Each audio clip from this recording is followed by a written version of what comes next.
Welcome back, YouTubers. Well, it seems as always around here, and I don't know if it's like this at your guys' place, but seems like every time I try to start something that should be a relatively simple task, something always ends up making it take 3 times as long. And today is one of those days. So I'm trying to install a new lock set on the door of my cabin, and the doorknob, no problem, the hole is already there, but this door did not have a deadbolt, so I need to put in the holes for that. And so of course I need a 2 1/8 inch, roughly this size. I need a 2 1/8 inch hole saw and a 1 inch hole saw. So I go to my nifty little set, and I find that the person who used it last time did not put the arbor back. I've already looked around everywhere, can't find it, and I've actually looked longer than it would have taken to do the install. So anyway, I think, okay, no big deal. I will take the saw and I'll mount it on a bolt and a couple of washers, and look at there. We got a little visitor trying to help us, a little praying mantis. Anyway, we'll just load it up on a bolt. We'll run that in the drill. We'll be careful, get the hole put through the door, and get this done. Well, like I stated earlier, I need a 2 1/8 inch saw.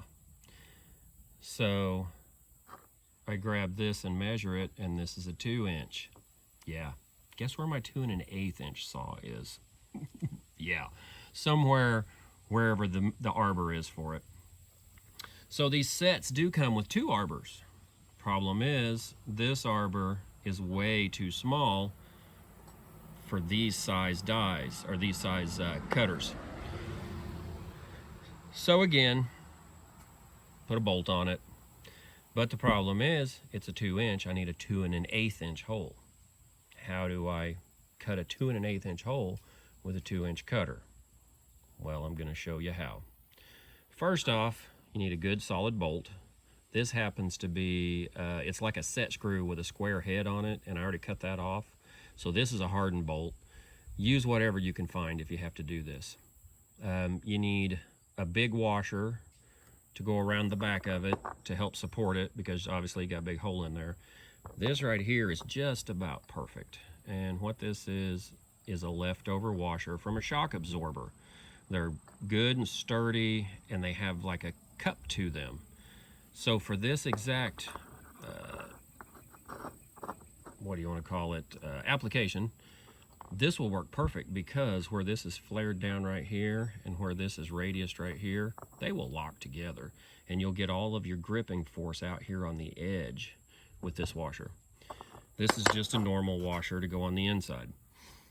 Then you'll need a wrench and a deep well socket to get up in there and tighten it, and I'll put that together and then show you what it looks like.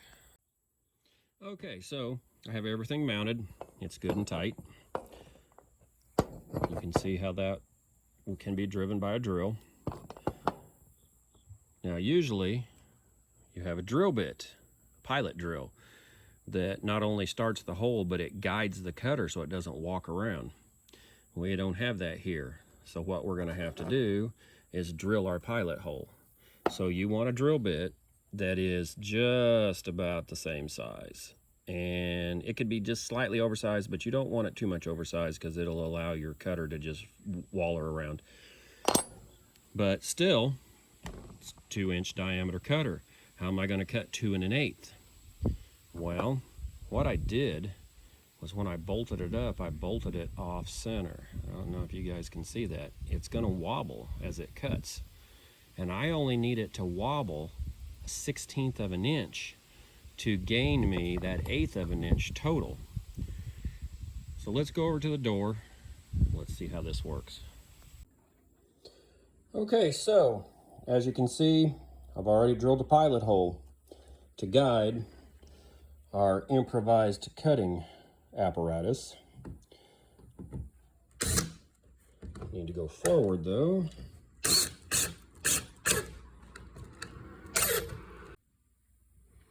Okay, so I figured out part of the problem. The drill bit that I used for the pilot drill was just a slight amount smaller than the bolt. The bolt was actually screwing into the wood and pulling the cutter in faster than it wanted to cut, binding it up. So if you have that happen, take your drill bit and just waller the hole out a little bit. Like I said, this is a metal faced door. It doesn't like cutting it real easy, so sometimes you might have to waller around just a little bit and cut it around. But as you can see, I've already cut through the metal. It's cut through the wood. There's a little bit of foam right there. I wasn't real pleased to find that. But let's get out the old tape measure and see if we achieved the goal of a 2 1/8 inch hole. Pretty damn close. And the thing is, the part that goes in there for the deadbolt, this piece right here, actually is tapered. You can see that part right there needs to go, into that hole. And when you put the bolts in and tighten everything up, it's going to pull into that hole, and it's radiused right here. It's going to pull down in there. So guys, it's not necessarily the easiest thing to do, but you can drill an oversized hole with your hole saw, even if your arbor was misplaced by the last yahoo who used the set. Thanks for watching, guys.